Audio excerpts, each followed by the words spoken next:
No, I can't speak for every single person with BPD. I've definitely behaved in extremely abusive ways before. Like I made a video once of an attempt and sent it to my then on again off again partner and was like, "This is your fault."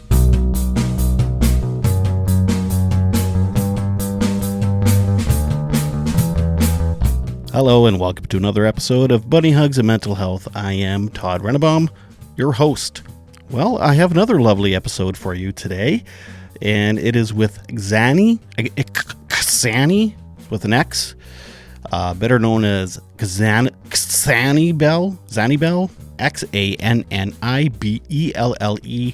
That's her handle on Instagram, and she is a podcast host, or maybe it's a YouTube host, maybe it's both. I should really know this, but it was a while ago since we talked. But anyway, her show is called BPD Bunch, which the BPD is borderline personality disorder. You know, it's a hot button issue a little bit, cluster Bs and narcissists and psychopaths and all that stuff. So we talk a lot about stigmas and what it's actually really like to have borderline. Next week, I'm speaking with Tracy Zambori. She is the union president for Saskatchewan Union of Nurses, better known as SUN, and we talk about all types of stuff. She has some mental health issues, I guess, mental illnesses and stuff in her family, and then we talk about mental health effects of being a nurse, especially when there's labor shortages and things like that. She's amazing, by the way, and that episode is really great, so stay tuned for that one next week. And I've got a whole bunch of really great people I'm talking with coming up. Maybe I'll name drop and talk a little bit more about who's coming up on the podcast at the end of the episode here. So yeah, maybe I'll do a bunch of chatting at the end of the episode, talk about some stuff I'm doing and some other great people you should be following and stuff. So for now, I guess I'll just say, without further ado, I give you Xannie.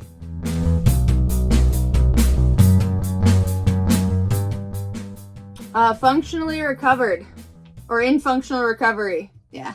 I've never really liked terms like, remission or cure, and I find that the term recovery is kind of confusing because, if you are in one of the 12-step programs, a lot of the times in recovery just means that you're working the steps. It doesn't necessarily mean that you're doing significantly better. To some people, that is what that means. So there's a lot of words that are kind of confusing.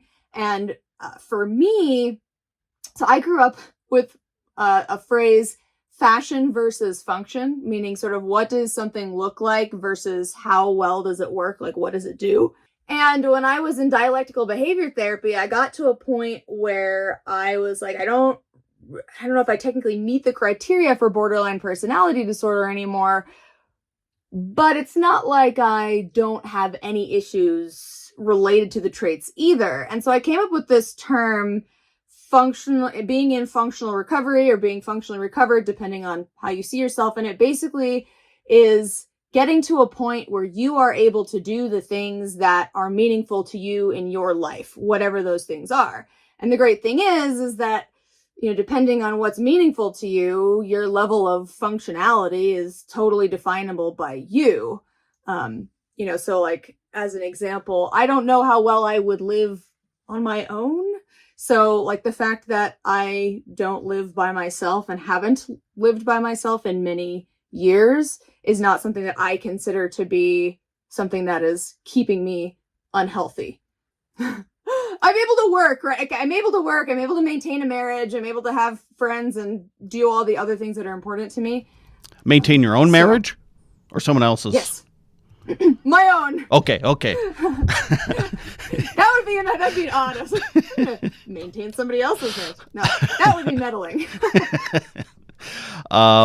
Okay, so I fully understand because I am in recovery of addictions, and it's not like I'm cured. It's not gone. I just, I keep it maintained, so it's always at bay. So, yeah, even recovery is a tricky word. You could say it's in remission, but that sounds weird too. So, functionally recovering or recovered. Yeah, I mean, some of us think of it as a process, and some of us think of it more as a state. I go back and forth on it. I think I'm kind of at a point where I'm like, it's a state. And I feel like it's a big space where you can be on, or a spectrum, I guess, where you can be at the beginning or more towards the end. At some point, recovery from any mental health condition, I feel like, goes from trying to get out of the suck Mm-hmm. to just trying to make life as great as it can be. And I don't know when exactly it changes from one to the other, but I feel like more and more I'm working on just making life better and better rather than just trying to avoid having it be horrible. Right. So back to the beginning of your sexy adventures with borderline. I'm assuming they were sexy. Maybe not. Some of them. I mean, it's one of those disorders that most people actually find, kind of, I'm, for some reason, using the word sexy. One of my cast members on my show has her own whole platform called, not podcast, what's it called? Like blog site called "Sorry, My Mental Illness Isn't Sexy Enough for You."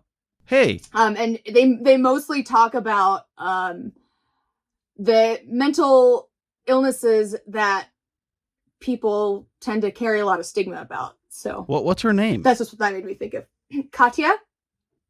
A friend of mine she's British, right? Mm-hmm. Okay, yeah. A friend of mine who's a podcaster just had her on his podcast. Yes, okay. Wow, small world, this mental health Instagram world. Yeah, it is. Oh, you say cast. You're on a show? You have a show? You mean like your podcast or like an So I have a show called the BPD Bunch. I have an Instagram page for that, like to promote the show, and we put up other like borderline personality disorder related posts. But yeah, I have a YouTube show that we have 19 people who are in varying states of functional recovery from borderline personality disorder, and each week we get together and we talk about some of our experiences, like what it was like to really be in the thick of things and how we got to being wherever we are now. And I really like it. We have people from all over the world, and every week we have this different subgroup. It's not like all 19 of us get together every week. That would be way too much, but it's usually like 4 to 6 of us every week. Gotcha. Oh, okay.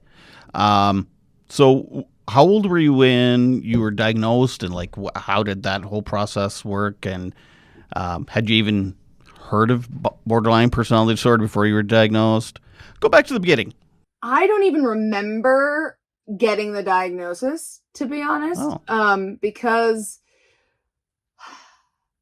I was pretty deep into an eating disorder, and I was at like a partial inpatient hospitalization program when I was 15, and that was when I got my BPD diagnosis. But I don't really remember it because I was so focused on how I felt about having to change my eating stuff that all the other labels that were thrown at me, it was just kind of in one ear and out the other. Since that time, I've had conversations with my parents, and part of it I realized eventually the reason that it wasn't really put in my face, like this is a thing you have to accept, was that my parents were given a list of people that they could call because the program that I was in was specifically for eating disorders. They didn't have anything that they could do to help me. And the list of referrals that my parents called, people pretty much said to them, well, she's probably just going to kill herself. Or, there's nothing we can do. We don't want to BPD. We don't want to deal with that. Good luck. Yikes. How long ago was that? That was in 2004. So it's been a long time. And then I really remember hearing about the diagnosis and really having to accept it. Well, I didn't accept it, but the first time that I remember it really being talked about was when I was 19, 20, and in a really dysfunctional on again, off again relationship. And after trying to kill myself a bunch of times. I ended up in a lockdown facility in Houston, Texas. And that was when I started being like, okay, maybe this is it. But even then, it took me another almost 10 years before I fully accepted it, because I kept running into people who had very different ideas of what BPD was.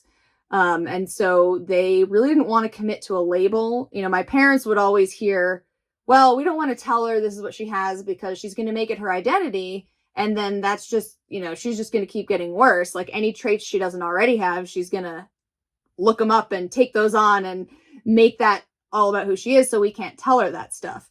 And they were like, well, we're just going to try to treat the symptoms and not give her a label, which I can appreciate that viewpoint. But I think for me, it made it very difficult to know what to do. And there's not a lot of, at least at the time, was not a lot of clarity on what treatment options were and what made a particular practitioner better than someone else. And so it wasn't until I was 28 that I was going through another breakup and was finally like, oh, okay, this is what I have. I get it now. Huh. So it took almost 10 years for you to really accept it and get it, I guess. Yeah, so I went through dialectical behavior therapy in 2017 and 18. And I finished the program in the beginning of 2019. Huh. So right when you started treatment or finished treatment, I guess, pandemic hit and you got married? Yeah, a year later. So it's funny, actually. I started DBT about the same time I started dating my husband. And so that was an interesting journey because we kind of went through that whole recovery process together. I think being a little bit older was also just helpful because I wasn't quite as reckless as I was when I was in my early 20s. Right. So you have some maturity on your side. Yeah, but it was still pretty up and down. Right. Yeah, so we went through DBT together, or not like in the class, but, you know, he helped me with my homework and all that. And yeah, about a year after I graduated DBT, the pandemic hit and we got married right in the beginning of the pandemic in July of 2020. So we were only allowed to have 5 people in the backyard. Would you suggest, if you're going to have treatment and really start being proactive and getting at your BBT, no, I'm screwing this up somehow. If you're going to date someone, would you suggest them going with you? Or like, oh, fuck, what am I trying to say? Being what do you think was easier, being in a relation, like an early relationship, so that they kind of learned with you, or would you reckon? I would say it's a very double-edged sword. Yeah. I think it's one of those things that at some point, for many people, borderline personality disorder comes out primarily in close relationships. So if you don't have any close relationships, then you don't really have the opportunity to heal some of those behavior patterns. And at the same time, I think not having any skills to manage those behavior patterns makes it very challenging. So learning those skills while you're in the relationship, I think, can lead to certain challenges.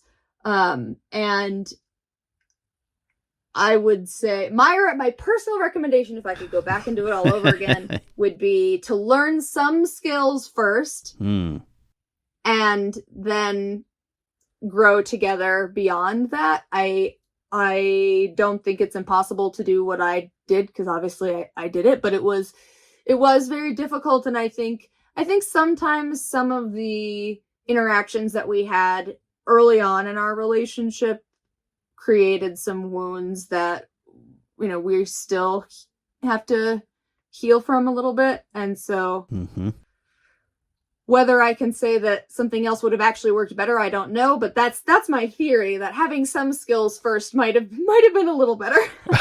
Right. Okay. So he's a patient dude. He sounds like a very lovely man to go through this journey with you when neither one of you really knew what the hell you were getting into.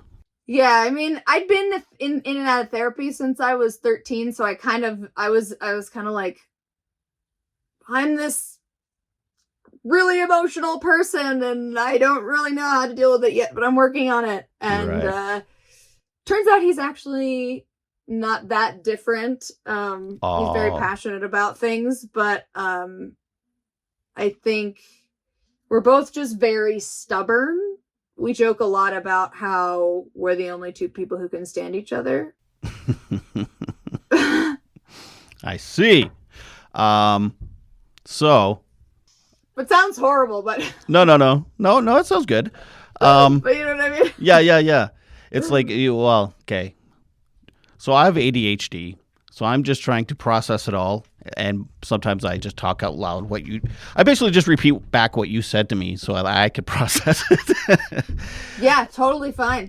So it was a double-edged sword because he was almost like a guinea pig for you. You needed someone there to have the experience of, your treatment and your healing and stuff, but it was also a double-edged sword because it was an early relationship, and in healing sometimes it's very painful, and you can maybe say and do some things that are even more extreme than when you're in the depths of it, because the process.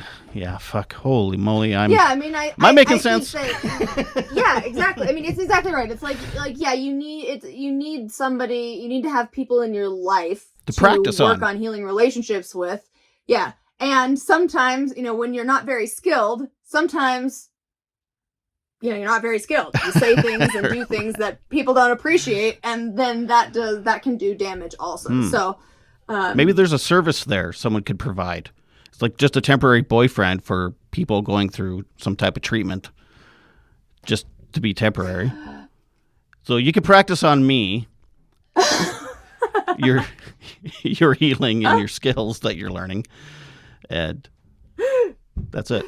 I don't know what I'm talking about. That is definitely an interesting concept. I think you'd have challenges because people would get really attached and they'd have a hard time letting go. But I do think there is use in role playing scenarios for sure. Right. Okay, maybe a robot. Anyway, we'll move past this part. I'll quit asking you about your marriage. No, it's okay. But we can move on. I mean, I'm not You're not opposed to it. You're an open book? Yeah. So what? I don't know if I know too many oh my God, my brain today. Comorbidities. Yes. So is it common for people with cluster B? Well, I guess you don't know. You don't speak for all cluster B. People with borderline personality disorder and ADHD, is that a common thing, or is it just a thing for you? Yes. Well, as far as I don't know the exact statistic. I know that ADHD is up there. I want to say, I'm not going to say numbers, but especially in our cast, a very high proportion, I would say probably more than half, maybe about half, have ADHD in addition to BPD. And I mean, if you think about like where people's BPD comes from, you can get a lot of different potential theories. But I have several running theories for myself, but I do think one of the possibilities is that ADHD became through environmental factors sort of. I was experienced some invalidation because ADHD wasn't really well understood, and especially not for women, 25 years ago when I was a little kid. And so I had all these big emotions, as many people with ADHD do, and I didn't really know how to regulate them. And a lot of the explanations that the adults gave me, I don't think were wrong, but they, for me, I think I needed very explicit instruction. And so trying to just force myself to fit the mold that I thought, it just didn't really work out. And so that's my theory, is that I think it's possible for me that ADHD played a big role in developing into BPD. And I have read a research paper that says that is possible for others as well, but I'd have to pull that up, so I wouldn't quote me on it or anything. Okay. I'll wait while you pull it up. Oh, I don't even know if I'm kidding. Here. Sorry, I'm a smartass. I can try. Don't bother. I was like, I could try to find it. It's somewhere in my files, but I don't think it has a name, so I'd have to look them up individually. I should have warned you, but I'm a smartass. Okay. So I'm extremely literal, so maybe you have autism. Maybe you're on the spectrum. Because that's I think it's just a family culture thing. I can be a smartass too, but I come from a family of scientists, so. Okay. So I've just been recently diagnosed with ADHD, and in doing research and stuff, I found a thing called RSD, which is rejection sensitivity dysphoria, which is very common with people with ADHD. But I suppose people with borderline personality disorder, that's kind of a symptom too, that rejection sensitivity. So I suppose there's a bit of overlap there, maybe? Yeah, I mean, the specific symptom that is related in BPD is frantic efforts to avoid real or perceived abandonment. And I think that does translate into a lot of rejection sensitivity. For me, I think that comes out in also sensitivity to criticism, because when I feel like I'm being criticized, there's sort of the extra layer of feeling like, oh, if somebody has an issue with me and I'm doing something wrong, then they're going to leave. And so criticism to me sort of equates with rejection and abandonment and all that stuff. So Me too. Even though I've never been abandoned. Or have I? Yeah, I don't know. It's interesting because sometimes we don't necessarily have to experience abandonment in the way. I think when people say the word abandonment, they often picture I'm dropping you on the side of the road and I'm never coming back to get you, Yeah. So I do think that it's maybe not the best choice of words in the diagnostic manual, I think, because I would say maybe frantic efforts to avoid a loss of a relationship, maybe, or real or perceived loss of relationship or something like that, because I think that's maybe more accurate picture, because most people aren't just leaving you to starve in the desert. But with BBT, no, BPD.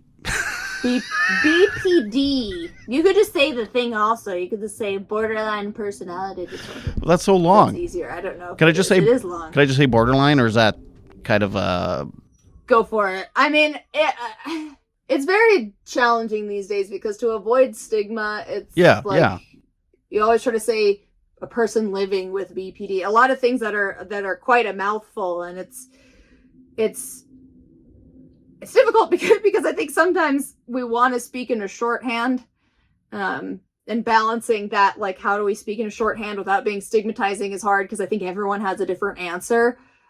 Absolutely. I think as long as you're not calling me a borderline, I'm okay with you saying borderline. Okay, because anytime I see it as just borderline, it's usually a kind of a derogatory kind of sounding thing. It's like, oh, she's borderline, and it's like, okay, well, it is easier to say just borderline than BPD or the other things, but it does have a very negative sound when you say it that way.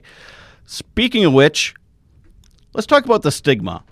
Have you been marginalized because of the diagnosis, or have you felt, I would say yes and no. I think those of us in some of these marginalized groups do tend to have a sensitivity to being marginalized. So that makes it like I've experienced a lot of stigma, but it's hard to say whether it was specifically because of the BPD diagnosis or because of some of the behaviors. So like I laugh now talking about this because COVID has made this very like standard, but I used to like not really take care of my appearance when I left the house. And before COVID, that was like more of an odd thing. I mean, I feel like COVID made it, everyone was like, I'm going to the grocery store in my pajamas and my mask and I don't care what I look like, right? But I used to kind of be like that all the time. And the problem that I experienced was that when I would show up to different things sort of looking like a mess, which was a result of my mental health, but people kind of treated me like, I don't know, like I was from the criminal underworld or something, like I was out to get them. Like people would second guess my prescriptions all the time and be like, well, you're going to misuse this. Like, I can't give this to you. So it was hard to tell if it was because of the way that I showed up to receive them or if it was because of the diagnosis. I've definitely had people say things about me being manipulative and attention seeking.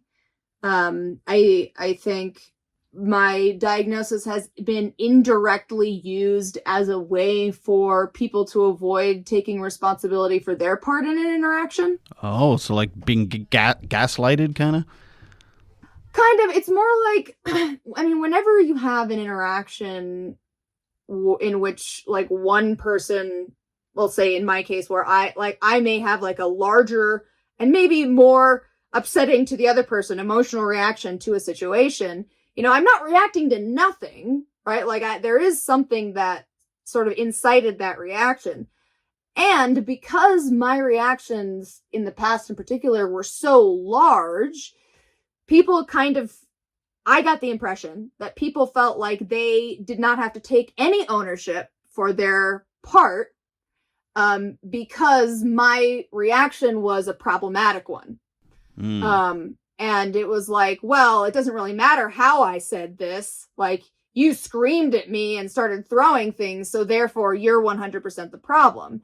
And I found that to be hard because it's like, yes, my response was problematic. And had you brought this up to me in a different way, my response may not have been as extreme. Mm-hmm. A lot of it was very... I mean, I have had experiences with doctors where it was very clear to me after I disclosed my diagnosis that when I had concerns or suggestions, they were no longer taken seriously. Mm-hmm. It was kind of like, oh, I'm worried about, okay, I'm a seamstress outside of all my work with mental health. And so I went to a doctor once and after disclosing my diagnosis to her, one of the things I brought up was like, hey, I'm kind of worried about my hand. I don't know. I don't want to be developing carpal tunnel. Can you take a look? And she's like, well, it sounds like you're making a self-diagnosis, which you shouldn't be doing, which I thought was kind of a big reaction to just bringing her a question. Mm-hmm. And I mean, maybe she does that with everyone, but to me, it definitely seemed like she took one look at my mental health history and was like, here we go. She's just going to make a big deal about everything. So right. I got to shut it down while I have the chance. I mean, a lot of it's speculation. It's hard because most people aren't going to come to you and be like, I am treating you this way because you have BPD, right? I feel like that is that way with a lot of stigma where it's like, and so I'm cautious to say but I definitely online, tons of stigma online. I used to answer a lot of questions on Quora and I experienced a lot of stigma there from strangers, people being like, people with BPD are crazy, you should just run away from them, they are not capable of loving anyone, whole bunch of things. Bananas. And even with having ADHD, I've experienced some of that because you do feel your feelings big and you try to. Things are a bigger deal to you than other people, so then they don't quite understand, so then you try to explain it, then they poo-poo it away and stuff. But so I totally get that. But then to add on the BPD stigma and diagnosis, I can only imagine that, people just don't take you seriously, or they're invalidating. And I appreciate that you're not quick to judge and say, "Oh, you're just stigmatizing me." You actually think it through and be like, I don't know, maybe they're just like this with everybody. You're not playing a victim card. You're not like instantly judging and assuming. Except online. I try not to. I realize that everyone is kind of a product of their environment in the sense that like we communicate in the ways that we've been taught to communicate. So, sometimes people are going to say things that hurt my feelings because they just don't realize the effect that it has. And so I try to be cautious and realize that there are a lot more variables than the ones that I'm aware of. Exactly, yeah. And even the attention-seeking thing, too, I get, because that's, like, now, I've never thought about it before until we're sitting here talking, but there actually is a little bit of overlap between ADHD and borderline personality disorder symptoms-ish. I mean, they're for completely different reasons. Like BPD, it's more of a trauma. Quite often trauma can develop it. And you're saying kind of... Yeah, that's... It can. It's not a hardwired thing. It's like something that you grow into. Yeah, I mean, it's a combination of things, kind of, where, it's a lot like... Yeah, I mean, it has other, like biological components, but it's kind of like you're not guaranteed. It's sort of like if certain diseases can be passed down, but they're not guaranteed. It's like you have an increased vulnerability for certain things. I think I would say a lot of mental health issues are similar, where you may be born, like most people with BPD probably are born with an increased emotion sensitivity. Right. So that certain things that other people might not find traumatizing, we find traumatizing. But I also think that reinforcement plays a pretty big role. I tend to think of BPD as almost like a naturally reinforced disorder, in the sense that, like, if I have a big reaction to something, then other people are gonna have a big reaction to my big reaction because it's kind of unusual.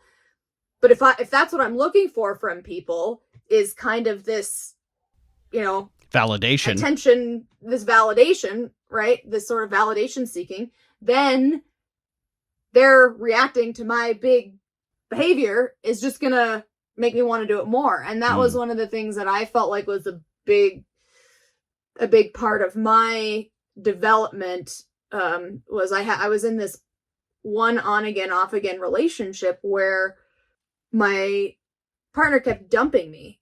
And at first I was upset, but it wasn't like the end of the world. And as time went on, it was kind of like I learned that the bigger fit I threw, the more I could get them to come back. And I still, deal with some of those patterns today that were created through that relationship. So I don't want to pump up the stigma at all, because a lot of people talk about dating someone with borderline as, it's like this real negative thing. But so when you're in the depths of it, it's like you have big emotions because you need that validation. So your partner either has to give you that validation, but then there's a risk of promoting you doing that all the time. So then it's like you're almost enabling your partner to keep those behaviors, but also you also want to validate their behaviors because they need validation. So It's like this. That is a very challenging thing that my husband and I have tried to work on a lot over the course of our relationship, because I recognize that there are times when I am engaging in problematic behavior because I'm trying to force him to give me a particular reaction. And sometimes I genuinely just don't know how else to express my emotion. Right. And over, at the beginning, my husband was pretty bad at it, telling the difference. And he was sometimes, I would say, a little bit too harsh.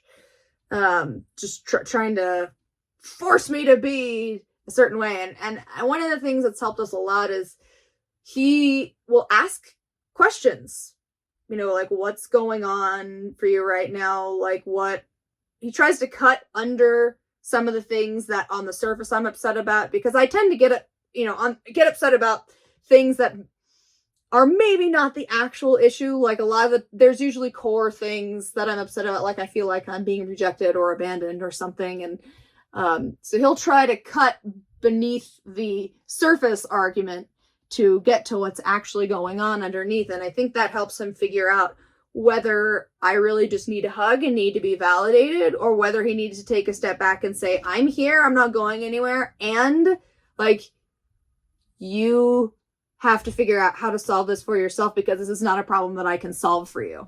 Right. I have a friend she's bipolar, and I mean, there's some stigma around that too in relationships. And some people have like made comments to her like, "Oh, your husband's a saint," or, people must be so patient to be with you. And it's like, so then that's like, that's hurtful. They think they're being supportive, but it's like, so you're saying I'm like impossible to live with, and only really special people can be with me because I'm too much to handle and stuff. But really, it's just communication. I think that's true.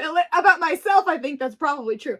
But yeah, it's definitely one of those things that, like, can't say that about someone else. You can say that about yourself, but it's not something that you can make comments about other people about. Yeah. Yeah.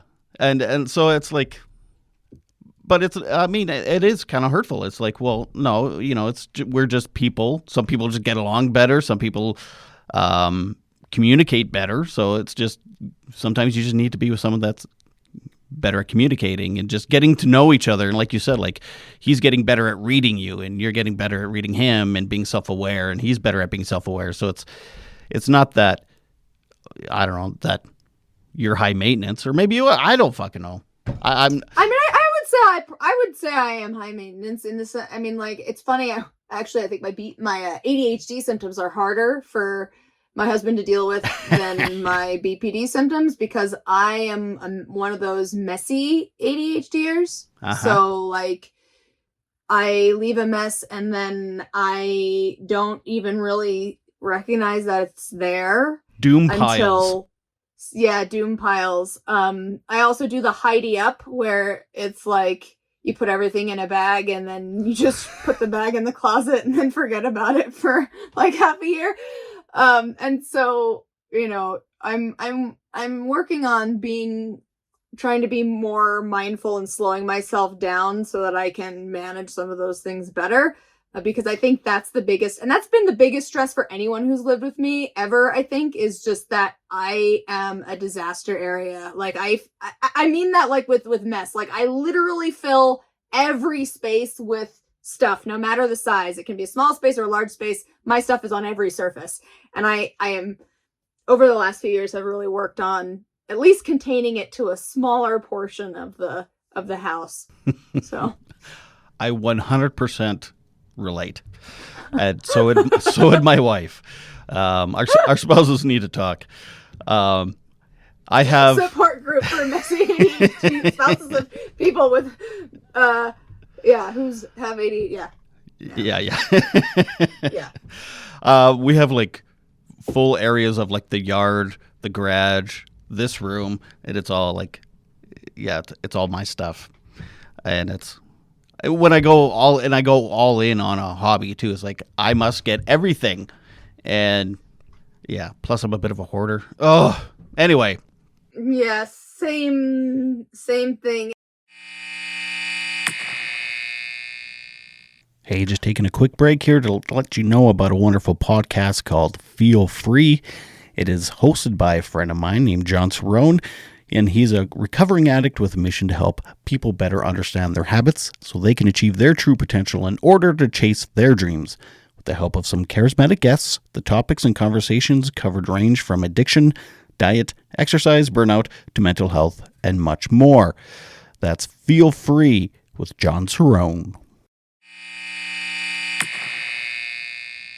And it's hard, especially if you have creative hobbies, because it's like, I don't know about you, but I cycle through them. Like, I'll hyperfixate on something until I get bored of it.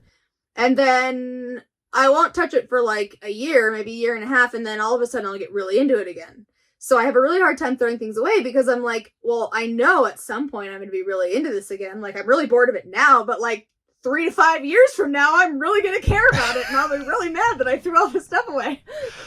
Oh my God, 100%. I have like thousands and thousands of dollars worth of things I could sell from old hobbies, but it's like, no, I'll be coming back to this, and I need it then. Like woodworking tools. I've played in bands. I have like instruments and stuff. I've artwork stuff all over the place. I have just scraps of wood piled up in shelves in my backyard.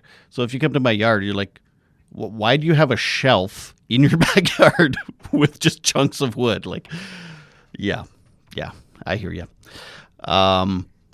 Bless our spouses. I shouldn't say that. Yeah. I shouldn't say that because that's, yeah. Yeah, well, I mean, I think...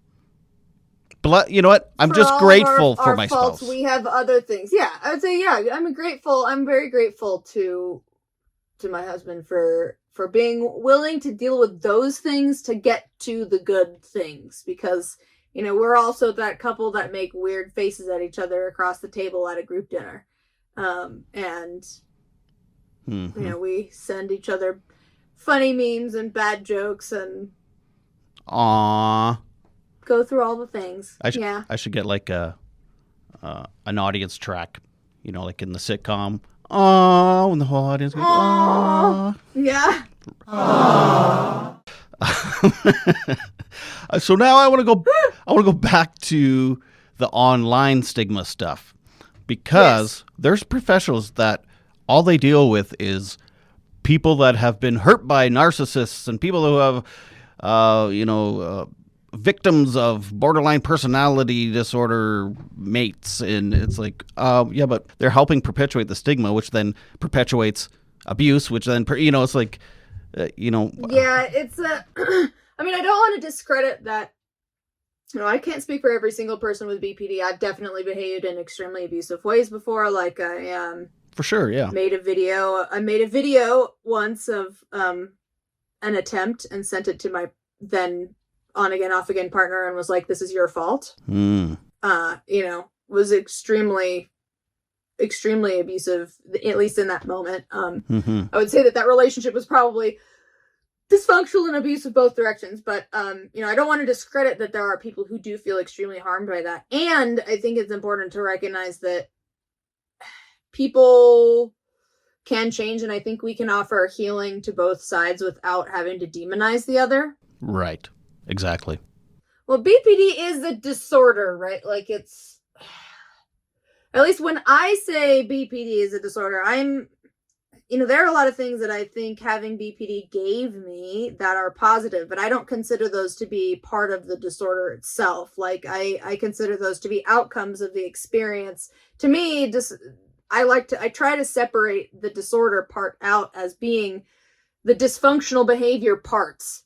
And I try not to identify, like, there are a lot of posts going around about, like, positives of people with BPD, like, we're creative and empathetic, which is all true. Mm-hmm. I do try to separate that out from the diagnosis, because I would prefer that I identify with those things as being part of me, not something I have because I had this horrible mental health condition. So I'm just saying that when I say BPD is a disorder, that's specifically what I'm talking about, is the dysfunctional behavior, right? So, like, it wouldn't be called that if it was all positive, sunshine and rainbows and happiness, right? So there is going to be some damage that comes out of that. Right. I think some people are victims to other people for a reason, and they need help for that. It's like they're almost like there's a reason why you're constantly going to abusive people, whether it's a disorder or it's a physical abuse or mental abuse or whatever.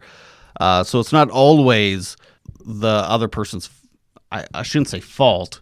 Oh, I see what you're saying. I think that's a very nuanced challenge, because it can be sometimes you really don't know. Like, one of the things I can say about myself is that I don't know if anyone would really be able to see any quote unquote red flags until it was too late with me, because I am able to kind of act more or less normal until I get attached to the point that I would be devastated if someone left. And at that point, that's when the dysfunction starts to appear.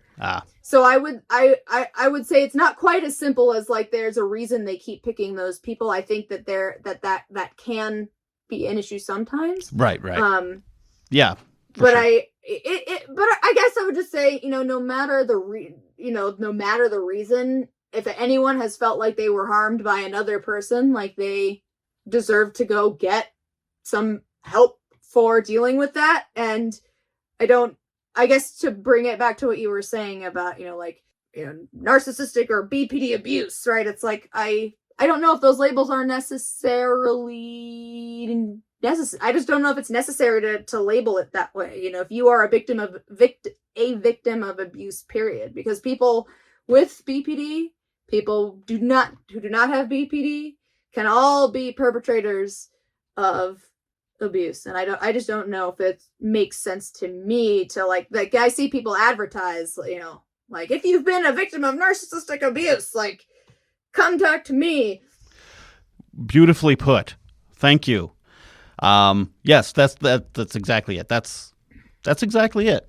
That's right. It's that label, that very descriptive label that is harmful. It's not harmful to say someone's been abused because they obviously feel that way and they were hurt. But it's giving it the label of narcissistic abuse. And yeah. Well put. Thank you. Or whatever kind of abuse. Yeah. Yeah. I mean, it's hard too, because I think there are certain patterns that different types of mental health, people with various mental health issues can present certain patterns of behavior. And so I understand, as human beings, we really want to put things in boxes and categorize them. We try to look for patterns. It's one of the ways that we're built. And I understand that. And at the same time, it's like, you have to be careful not to paint everyone in that category with the same brush, because there are loads of people who have some of these disorders that we typically think of as reserved for like violent, horrible people who are not violent and horrible. Like they mask very well. Yes. It's primarily the way that they relate to you internally that is different. And you don't notice it. And I think there are a lot of great examples on Katya's website. The sorry my mental illness isn't sexy enough for you. I've read some of the articles of people with some of these other highly stigmatized issues where they're like, I'm too terrified to tell anyone I have this, even though like most people don't know and they think I'm perfectly fine. Yes. But I'm afraid to tell them because they would think I was horrible. It's like not everyone with these issues is going to be some horrible person. And it's just, it's the same thing as racism or classism or sexism or any other ism. It's like, it's important not to just assume that everyone in a particular category is going to be exactly the same. Again, wonderfully put. And that's what I was trying to say by saying that you treat narcissistic abuse. You're now labeling you're now labeling everyone with narcissism as an abuser. And so that yes. perpetuates, because then people that are diagnosed with it maybe won't seek help or won't tell people about it. They won't be open and live their life honestly because they're scared, because everybody thinks they're an abuser. Thank you for talking to me today, because you're putting my thoughts into words for me, which I appreciate. And it helps that I've been having a lot of these conversations over the course of the past 8 months. So some of these I've already had the chance to work out. I just took my ADHD meds late too, so they're not quite kicking in. So it's also part of it, but mine are wearing off because I took them at 5 this morning. So oh damn. And as someone who's lived through addiction and is in recovery, a lot of this is kind of relatable. Because it's also a disorder, a substance abuse disorder. It's, I've done things. I've caused pain in people in my past, but people change. Like you say, you go through treatment, you go through self-awareness, and also people that have substance abuse disorder also, it's also a spectrum. You could be an addict and not be hurting people and stuff. So anyway, the one thing I would just say about addiction is that that, yeah, it is a spectrum also, and it can be challenging to deal with the stigma there, because I think a lot of people, we've done we did an episode on BPD and substance use disorder, and we also interviewed someone who works in the field, and one of the challenges with stigma there is that people seem to separate substance use disorders from other mental health conditions as if it's like just something that you're choosing to do every time and that you can just stop whenever you want to. Or, you know, like if you get the substance out of the person's system, then they'll just be fine. And it's like, it's also a mental health condition. Mm-hmm. You can't divorce yourself from your body that way. Mm-hmm. If you have a behavioral issue or a substance issue, it's like your mental health is all wrapped up in it too. And so that's one of those challenges that I feel like anyone who's struggled with substance use can, I don't know, relate to, that feeling of like people just being like, well, just stop doing it. It's like, it's not that easy. Yeah. So for me, like you were talking about how your ADHD was probably had something to do with your borderline diagnosis. It's like it kind of, I wouldn't say caused it, but it was a big factor in it being created. And I feel it's development. Yeah. And I feel the same way with my addiction and my ADHD, that, and my depression and anxiety and shit I've all gone through. And it's like, actually, how old were you when you were diagnosed with ADHD? I was in high school, but it's funny because I showed signs of it way earlier. My parents went through a box of old notes from some of my teachers, and I found one from when I was in the 4th grade, and my teacher was basically like, Xannie doesn't really pay attention to verbal directions, and then she gets confused and agitated because she doesn't understand what's going on. Her stuff is not organized, and I think that is part of why she's having a hard time, like, adjusting or whatever. And I was like, this is textbook stuff right here. You know, like this, it was clearly above the normal child issues that he felt like writing it down to tell my parents about it. So it was just like... I was just diagnosed like 6 months ago, and part of my assessment was going through old report cards and stuff. And yeah, same thing. It was like grade 4 or something like that. It's just similar comments. It's like, oh my God, what the fuck took so long? Yeah, and it's funny because like people, out of all the things, you know, people experience stigma as a result of having a diagnosis, but sometimes people also experience like invalidation, sort of like, you don't really have that. Like what's, you know, and that I've actually had more invalidation in regards to my ADHD diagnosis than the BPD, because like BPD was one of those things that everyone could see that I was really emotional. But when it came to like the ADHD stuff, they were like, all kids have that. Like, that's not real.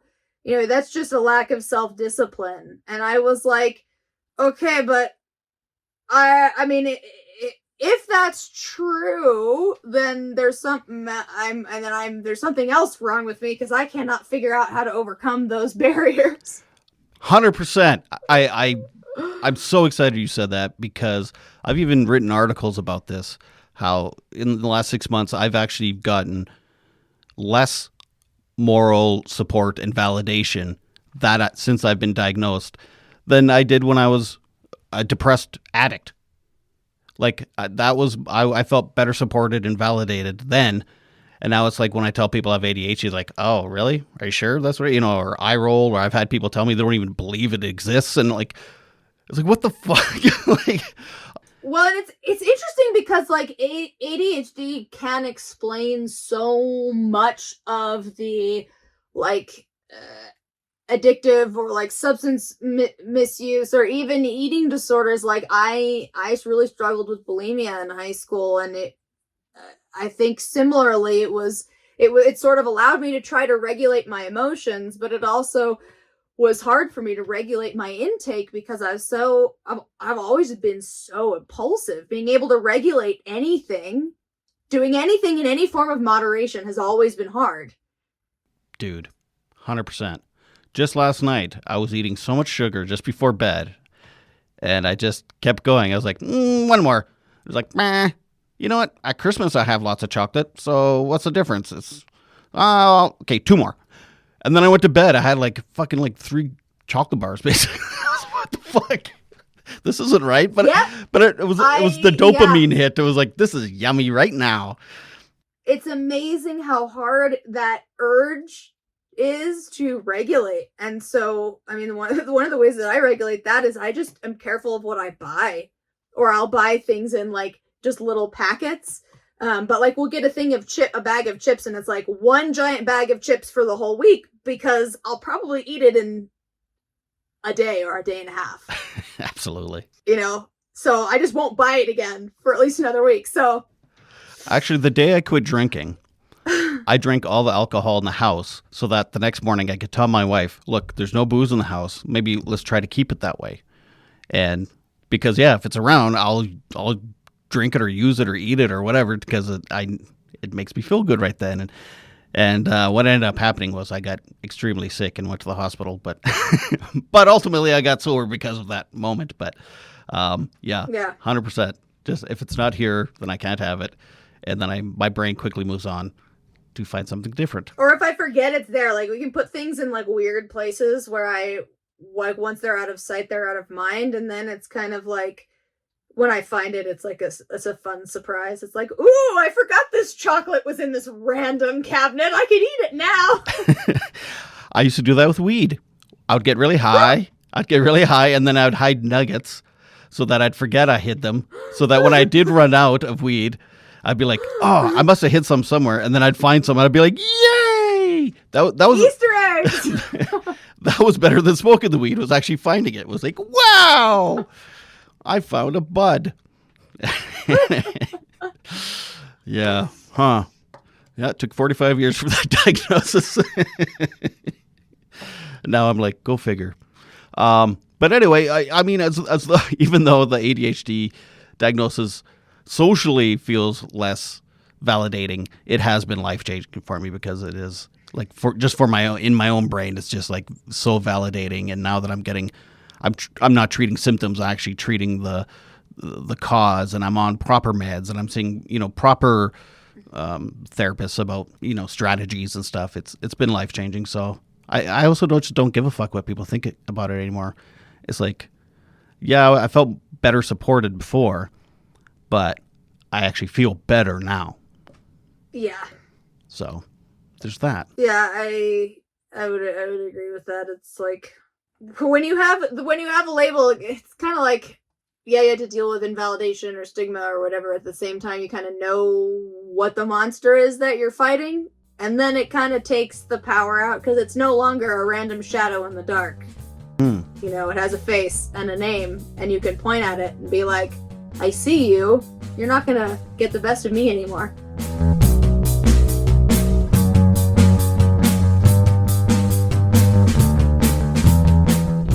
Thank you so much for that, Xannie. I had a blast with you.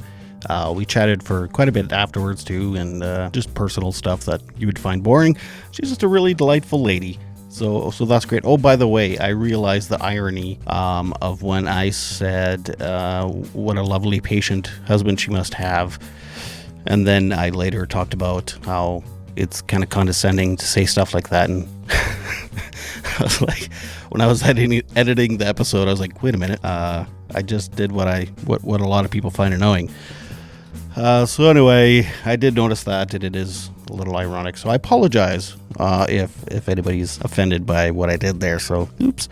Anywho, I want to talk to you about a lovely young lady named Allie.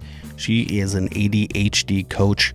She has just launched a new website and a new program that she's doing, and her website is adhdwithallie.com. I highly recommend you check her out and even pay for her services. So that's adhdwithallie.com. Oh, and what else? Next week, May 18th, Thursday, I believe, I'm doing a virtual panel talk with a couple different people. One is Emmanuel Flores. He's a former guest on the show here. And the host of the panel is Sexual Assault Services of Saskatchewan, or SASS, and that starts at 12 Central Standard Time, and we're going to be talking about sexual assault when it comes to males and stuff. So check that out. In the following weeks, in no particular order, I've got a few names here. One is Brianna. She is an EMDR therapist. I mean, she's a counselor and therapist in general, but she does have training in EMDR, especially with children and youth. So she's going to explain what EMDR is. I don't remember what it stands for, and it doesn't much matter. That's a really great episode. I also speak with Kayla. She's the director of Prairie Harm Reduction. It is a safe injection site, along with a whole bunch of other stuff. I mean, they have all types of services there, and that's in Saskatoon, Saskatchewan. I'm also got an episode coming up with Dr. Jody Carrington. I didn't know much about her at all, but I knew so many women that go to her talks and her she does a lot of public speaking, and they just love her. And she's an author. She has quite a few books and best-selling author. So we talk. I believe she's also works with youth quite often, and a psychologist. So we just chat about all types of stuff. Her and I. There was no real one subject that we buckled down on. And also coming up, I'm speaking with Elise Michaels. You can find her on Instagram. We would talk a lot about men's health issues. So yeah, we've got all types of really wonderful guests coming up. There's more yet, and I have so many more booked. And I'm just so happy that you're all listening and you're all here, and it's lovely. Please help the podcast out. I've been receiving messages and stuff from people that are getting a lot of help from the podcast, from my guests, and even have reached out to me to get contacts for some of these places, some of these professionals I've talked to, and some of the peer support places and stuff. So the most passive way you could support mental health services is tell someone about this podcast and maybe share stuff on social media and rate and review. If you want to follow me on Instagram, it's Bunny Hugs Podcast, and on Facebook, Bunny Hugs Mental Health. Oh, which reminds me, every Monday, I try to do it on Mondays. I do Instagram Lives. Don't have anyone lined up right now. But last week, I didn't have anyone lined up, and I ended up having an amazing conversation with Taylor Balfour. She was on episode 6. So that was that was almost 90 episodes ago. And so we catch up and talk about stuff. So it's always posted on my Instagram, my live, so you can go back and watch those. Okay, anyway, I'll shut up now. And please remember to take your meds and make your beds. Bye.